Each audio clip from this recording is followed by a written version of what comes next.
వచ్చి reference. So ఇవాళ market చూసుకోరు కదా. సో ఇవాళ 55,254 ఏదైతే అన్నానో అది డిమాండ్. సో ఈ లాస్ట్ క్యాండిల్ ఏదైతే వచ్చిందో అప్పుడు కూడా నేను అప్డేట్ ఇచ్చినుండే, ఎందుకంటే ఇక్కడి వరకు నేను బుల్లిష్గా ఉంటే ఇటుకెళ్ళి ఉండను అని. సో మళ్ళీ అక్కడికి వెళ్ళి ఫాలో అయిపోయింది. సో నేను ఇలా ట్రీట్ చేసిన, బాగానే చేసిన, ఓకే ఫైన్. ఒక పని చేస్తుంది, పని చేసినప్పుడే మంచి ప్రాఫిట్ వస్తుంది. ఇక లాసెస్ అన్నప్పుడు లిమిట్ అయిపోతాయి అనమాట లాసెస్. ఇది జనరల్గా కామనే, ఫైన్. సో ఇక్కడ నేనేం చేస్తా అంటే నాది ఇది పెద్ద డిమాండ్ జోన్, ఇది చాలా పెద్దది ఇది.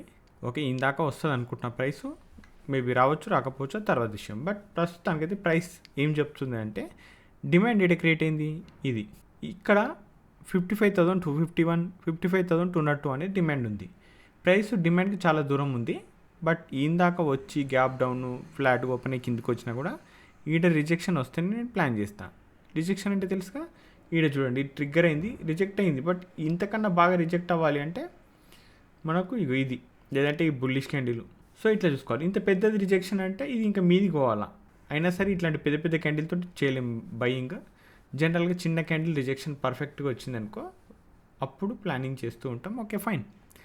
ఇక్కడ ఈ క్లోజింగ్ బుల్లిష్ క్యాండిల్ ఈడ ఒక లాస్ పెట్టేసి ఇక్కడ వరకు కొంచెం బుల్లిష్గా ప్లాన్ చేసిన ఉండే నేను. ఓకే, ఇప్పుడు రేపు ఒక సప్లై కూడా ఉంది చిన్నది, 55,515, 55,559. ఓకే, ఈ సప్లైకి దగ్గర ఉంది ప్రైస్. సో ఎప్పుడైతే ఈ సప్లై ట్రిగ్గర్ అయిన తర్వాత రిజెక్షన్ వస్తుంది కదా, ఆ రిజెక్షన్ని బేస్ చేసుకొని నేను సెల్లింగ్ ప్లాన్ చేస్తా, లేదు ప్రైస్ డౌన్కి వస్తే ఇక్కడ బయింగ్ ప్లాన్ చేస్తా. బట్ ఈ రెండిట్లలో సప్లై డిమాండ్ ఏది ట్రిగ్గర్ అయినా కూడా నేను ప్లాన్ అనేది ఖచ్చితంగా చేస్తా, బయింగ్ కానీ సెల్లింగ్ కానీ. జనరల్గా అయితే సెల్లింగ్ మీద ఎక్కువ ఫోకస్ చేస్తున్నా. చూద్దాం అది పర్ఫెక్ట్గా ట్రిగ్గర్ అవుతుందా లేదా అనేది ఇంపార్టెంట్ నాకు. నిఫ్టీలో కూడా కొంచెం వీక్ ఉండే ప్రైస్, అందుకే నిఫ్టీలో ఫోకస్ చేయాలి. అందుకే బ్యాంక్ నిఫ్టీ మీదనే టెలిగ్రామ్ గ్రూప్లో అప్డేట్ ఇచ్చిన. అది పర్ఫెక్ట్గా మూమెంటం వచ్చింది, చాలా పాయింట్స్ వచ్చినాయి. పాయింట్స్ అక్కడ ఆల్మోస్ట్ 300 పాయింట్స్ అనమాట. 300 పాయింట్స్ అంటే మామూలు విషయం కాదు కదా, అట్లీస్ట్ 150 ప్రీమియం అనేది పెరుగుతుంది. ఫైన్. ఓకే, ఇప్పుడు ఒక డిమాండ్ ఉంది ఇక్కడ నిఫ్టీలో 24,555, 24,535. ఈ డిమాండ్ కింద క్యాండిల్ క్లోజ్ అయింది అంటే నేను కొంచెం బేరిష్గా ఆలోచిస్తాను. ఎందుకంటే ఇక్కడ నుండి చాలాసార్లు ప్రైస్ అనేది బౌన్స్ అయింది. ఇంతకుముందుకి ఇక్కడికి వెళ్ళి బౌన్స్ అయింది, తర్వాత కూడా ఇక్కడ నుండి బౌన్స్ అయింది. మూడోసారి కూడా టెస్ట్ చేసింది. బట్ ఇక్కడ వీక్ అయిపోతుంది కాబట్టి ఇది బ్రేక్ అయ్యే అవకాశం ఉంటుంది. ఫైన్. ఒకవేళ బ్రేక్ అయితే దీని కింద కొంచెం బేరీ సైడ్ ఉంటాను నేను. ఒకవేళ గ్యాప్ అప్ లాంటిది అయ్యి ఈ క్లోజింగ్ ఏదైతే రేంజ్ ఉందో ఇది టెస్ట్ చేసి పైకి పోయింది అనుకో, ఆర్ఏ అంటే రిజెక్షన్ ఏరియా, ఈడ కూడా ఆర్ఏ ఉంది పైన. ఫైన్. ఈ రిజెక్షన్ ఏరియా దగ్గర ఏమవుతుంది అంటే ప్రైస్ ఇట్లా పోతుంది, పోయి క్లోజ్ అయ్యేదాకా వెయిట్ చేయాలి. ఇది లోపలికి వచ్చి క్లోజ్ అవుతుంది, ఇట్లుంటుంది. ఇక్కడ నేను ఇది రిస్క్ చేస్తాను అంటే ఈ రేంజ్ రిస్క్ చేస్తే ఇక్కడ నుండి డౌన్కి వచ్చే ఛాన్స్ ఉంటుంది. మళ్ళీ ఇంకోటి ఏమవుతుంది, పైకి పోయి ఇటు చాలా పెద్ద విక్ వచ్చి ఇటు రిజెక్ట్ అయిపోతుంది, ఇట్లా వచ్చేస్తుంది ప్రైస్. సో ఈ రిజెక్షన్ క్యాండిల్ అనేది ఇంపార్టెంట్ అనమాట నాకు. అది ఎప్పుడైతే ట్రై చేస్తుందో వచ్చి లోపల క్లోజ్ అవుతుందో అప్పుడే నేను బేరీ సైడ్ అయితే ఆలోచిస్తా, లేకుంటే లేదు. క్లియర్. ఇది సప్లై లాగా ఆలోచిస్తా, ఇది డిమాండ్ లాగా. దీని కింద కూడా నేను బేరిష్గానే ఉంటా. ఒకవేళ కింద డైరెక్ట్ క్లోజ్ అయితే ఓపెన్ అయితే ఒక 5 మినిట్స్ క్యాండిల్ క్లోజ్ అయినా, 10 మినిట్స్ క్యాండిల్ క్లోజ్ అయినా, 15 మినిట్స్ క్యాండిల్ క్లోజ్ అయినా నేను ఇక్కడ కొంచెం బేరిష్గా ఉంటా.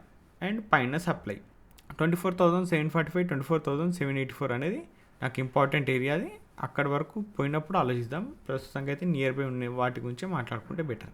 అండ్ సేమ్ సెన్సెక్స్లో కూడా ఒక రేంజ్లోనే ఉంది ప్రైస్. పైన ఎలాగో రిజెక్షన్ ఏరియా ఉంది చూడండి, 80,852.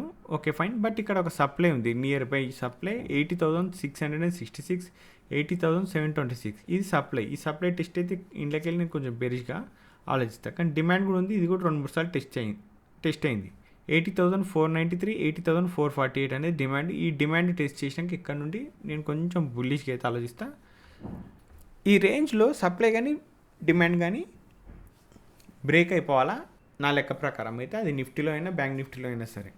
ఓకే. క్రూడ్ ఆయిల్లో ఇక్కడ ఒక చిన్న సప్లై ఉండే కానీ తీసేసిన, అది ట్రిగ్గర్ కాలేదు. బట్ ఓకే, దాంతో అవసరం లేదు నాకు ఇప్పుడు. 5,908, 5,950 ఇది చాలా చాలా ఇంపార్టెంట్ నాకు ఏరియా. ప్రైస్ వీడికి వచ్చి ట్రిగ్గర్ అవుతుందా లేదా తెలియదు. బట్ ట్రిగ్గర్ అయితే మాత్రం ఇక్కడ నుండి కొంచెం బేరిష్గా ఉంటా, కొంచెం మూమెంటం అయితే ఎక్స్పెక్ట్ చేస్తున్నా. బట్ ఎంతవరకు వస్తుంది అనేది తెలియదు. బట్ ఆడికి వచ్చినాక నేను ప్లాన్ చేసినాక అప్పుడు దాన్ని అబ్జర్వ్ చేయడమే నా పని. క్లియర్. న్యాచురల్ గ్యాస్లో కూడా ఒక రిజెక్షన్ ఏరియా ఉంది, ఆర్ఏ అనేది. అది 261.5 ఉంది.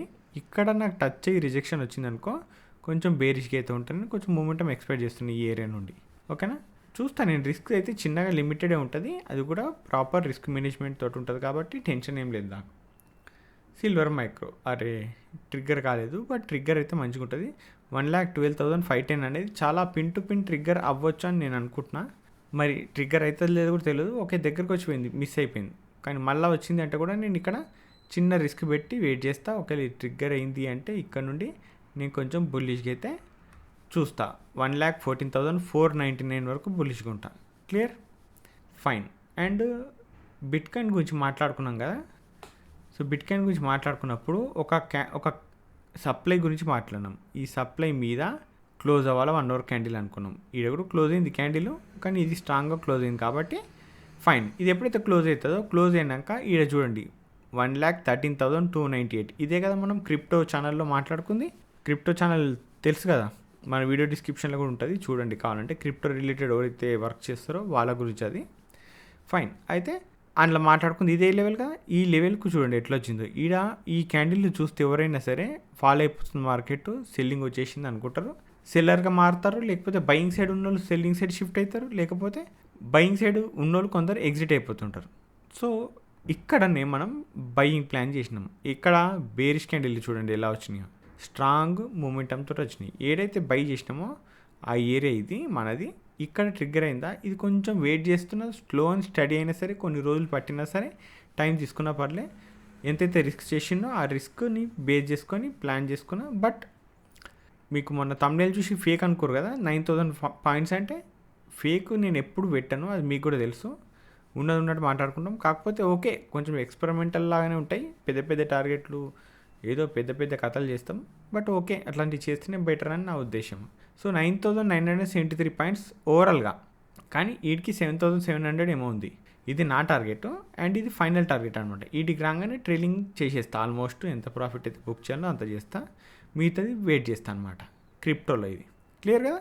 సో ఇక్కడ నాకు ఎంట్రీ ప్లాన్ అయిపోయింది. మళ్ళీ ఇది మిస్ అయిన వాళ్ళు ఎవరైనా ఉంటారు కదా, నేను మళ్ళీ నెక్స్ట్ కూడా ప్లాన్ చేస్తే ఈడ చేస్తా. ఇది వీడికి వచ్చినాక ఈడ టెస్ట్ చేస్తుందా లేదా, ఇది కూడా ఇప్పుడు సప్లై అనాలి కదా మనం, ఈ సప్లై కూడా బ్రేక్ అవుతుందా లేదా చూసి ఆ తర్వాత మళ్ళీ ఇక్కడ నియర్ బై ఒక ప్లాన్ ఉంటుందని చెప్పినాక ఆ ప్లాన్ మళ్ళీ కూడా చేస్తాను నేను. ఎందుకంటే చిన్న మూమెంటం, చిన్న రిస్క్ తోటి మళ్ళీ కొత్త ఎంట్రీ తీసుకోవడానికి. క్లియర్ కదా, ఫైన్. సో నిన్న చెప్పిన దాంట్లో సప్లై అన్నాం కదా, అది ఏం లేదు. ఇక్కడ ఆర్డర్స్ ఉంటాయి, ప్రైస్ ఇక్కడికి వచ్చి టెస్ట్ చేసి మళ్ళీ పోయి మళ్ళీ టెస్ట్ చేసి మళ్ళీ పోయి ఇది బ్రేక్ అవ్వడానికి ఏంటంటే ఇక్కడ పెండింగ్ ఆర్డర్స్ ఏవైతే ఉంటాయో అవి అయిపోతాయి అన్నమాట. అయిపోతే సెల్లర్స్కి ఇంకా బయింగ్ ఆర్డర్స్ కావాలా పెండింగ్లో పెట్టినాయి. అందుకే కింద ఎవరైతే బయింగ్ ఉన్నారో వాళ్ళ దగ్గరకు వస్తుంది ప్రైస్.